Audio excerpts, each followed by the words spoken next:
Hey everybody, this is the safety video for February. I've got several things that I want to talk about, but at the very end, I'm going to hold a question. I want you in your response to me, to show that you've watched the video and thought it through, your answer to my question. So again, that'll be at the end. First, I just kind of want to reiterate that safety in a trucking company, including hauling assets, is really a team sport. It requires effort from everybody. You take Nate and I, for example, even though we're not driving in the trucks all the time, it is still our responsible to make sure maintenance and repairs are made. But we don't know what those are if you don't tell us. We always have a mechanic that's kind of regularly looking at the trucks, but there is definitely a period of time when between a mechanic visit, and that's where it's important that as drivers, one of your big responsibilities is your pre-trip, post-trip inspections, what's going on with the truck while you're running, making sure you're doing good, thorough inspections so that we are aware of issues that are coming up. And, brakes don't become an emergency because the pads don't just wear down all of a sudden, or tires don't just typically, the tread doesn't just get to the below the minimum overnight. Those things typically take time. So the better you can let us know when you're running into an issue, the easier it is to address. Then obviously as drivers, when we're all driving, one of our biggest responsibilities is just really operating that vehicle in a safe manner. And that means so many things. And that's really what one of the big things about these monthly videos is really designed to do, is to get us all thinking about safety, making sure we are trained and know different techniques and things that we really need to be focusing on when it comes to safety. Today, I specifically want to talk about preventing rear-end collisions. And there's a lot that really goes into this. One of the biggest things that we all know about is a safe following distance. And really, that safe following distance is, it's so variable because there's a lot of different factors that can affect that. And maintaining a safe following distance is almost always a challenge. Anytime you're in any kind of traffic, especially if it's heavy commuter traffic, maintaining a good safe following distance is a constant battle. And you can't always be perfect. I mean, that's just the reality of it. But that doesn't mean that we can't always be adjusting and doing things to be safe. Keeping that following distance, a big part of it is speed. When I'm in heavy traffic, I like to drive just a little bit slower than traffic around me. That makes it so that even when somebody does pull it in front of me and cut in front of me and lower that following distance lower than I want it to be, they're going to soon be out of or further away from me because they're typically traveling faster than I am. I also try to stay typically not in the very far right lane when I'm able to. That way I'm avoiding people merging on and off of the freeway as much as possible.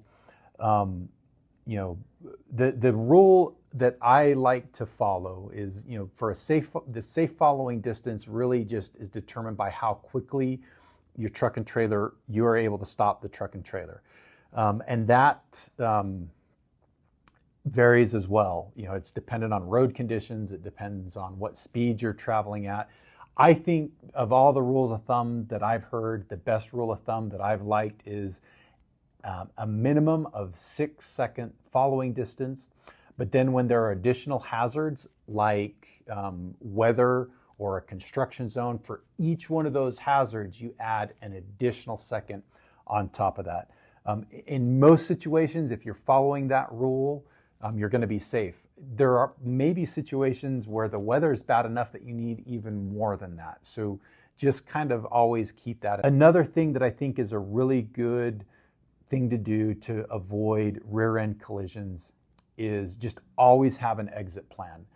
Again, this is a huge challenge in heavy traffic, but you should always be paying attention to what's to your right, left, what's in front of you, what's behind you, so that if something happens in front of you unexpectedly, you know that, hey, my driver's side lane is clear, I can go into that, or the passenger's side lane is clear, I can escape that way.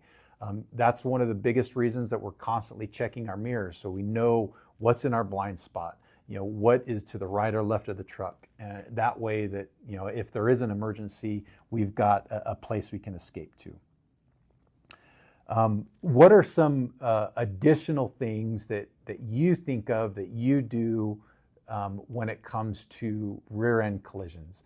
I want to do either maybe a supplemental video early next month where I take some of the suggestions that I left out that you've come up with, and we'll talk through some of those in a video and everybody can watch that as well. One last thing that I kind of want to talk about in this video that a lot of people aren't familiar with, and it's one of those things that it's a safety factor, but it's also a big factor when it comes to insurance. Insurance is a very critical part of our business. It's very expensive, and so we try to do everything we can to limit that cost. And one thing that I think most people are not aware of is how insurance companies treat accidents. We're all very aware of the term at fault or not at fault accident. And that's usually what most people think of when they think of an accident. And that's probably the most critical piece of an accident. As a driver, were you the one at fault, or was the other vehicle the one at fault? Or sometimes it's like they rule it equally at fault. But on top of that, you usually think, oh, if I'm not at fault, I'm good, I'm okay.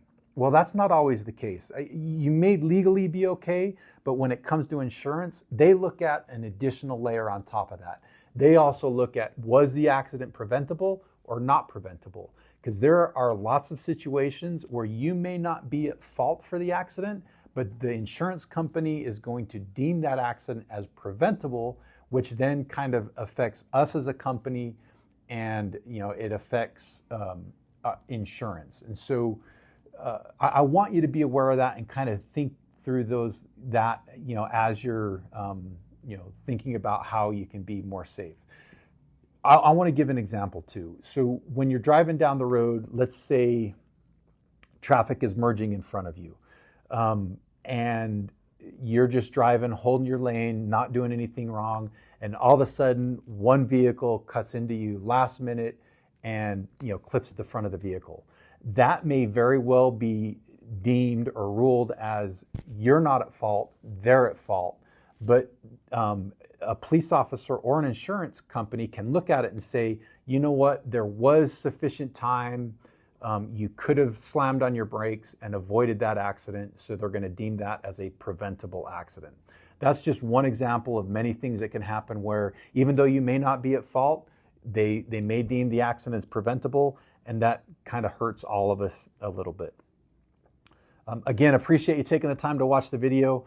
I already kind of mentioned the question, but just one more time.